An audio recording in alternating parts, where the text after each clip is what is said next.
jamais pu me rétablir si j'avais pas eu ma famille, mes proches, les aidants.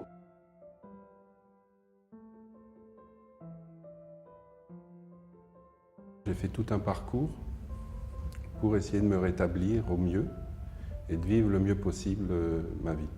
Moi, je suis tombé malade à l'âge de 23 ans, en 1989. Je faisais mon service militaire. J'ai donc fait une bouffée délirante. Et puis j'ai été soigné à l'hôpital militaire, puis à l'hôpital civil à Colmar. Ensuite, j'ai refait une phase délirante en 92, donc 2 ans après. Rebelote, hospitalisation, difficultés, etc. Et toujours pas de diagnostic posé clairement. Et ce n'est qu'en 1999, donc 10 ans après les premières bouffées délirantes, qu'on a pu, j'ai moi-même posé la question à mon psychiatre pour dire mais en fait qu'est-ce qui se passe quoi. Et là il m'a dit clairement la pathologie, donc la schizophrénie.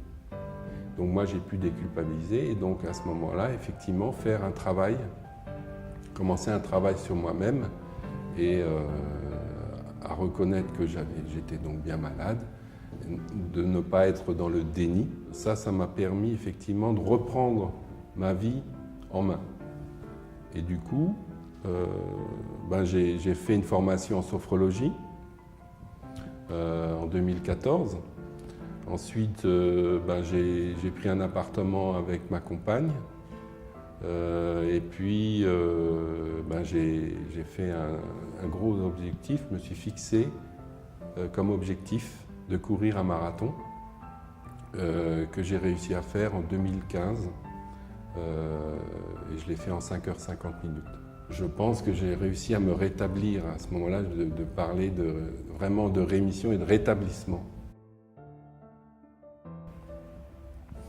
Il y a juste eu un problème avec mon père qui était plutôt lui dans le déni de la maladie, qui ne comprenait pas très bien et qui n'acceptait pas.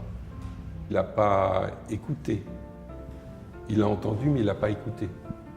Je ne me suis jamais senti rejeté à aucun moment par ma famille, par ma mère, ma sœur, mes frères.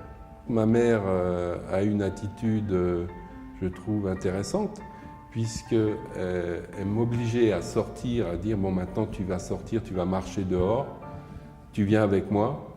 Moi, je n'avais absolument pas envie de marcher parce que j'étais complètement fatigué, exsangue, etc.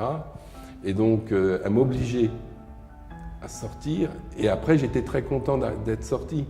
Donc, elle était un peu un espèce de coach en m'obligeant à faire des choses qu'au départ, moi, je ne voulais pas faire. Avec le recul, c'était une bonne attitude.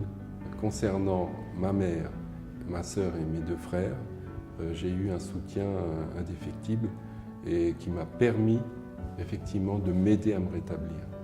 C'est très important de le dire.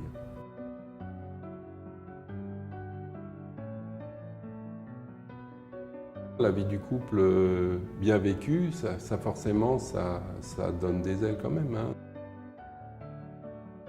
Moi je pense que quand vous aimez, vous développez une empathie, des émotions fortes qui combattent la maladie psychique. J'aurais jamais pu me rétablir si j'avais pas eu ma famille, mes proches, les aidants, un professionnel aussi, mon psychiatre. Et donc je voudrais leur dire tous les remerciements possibles.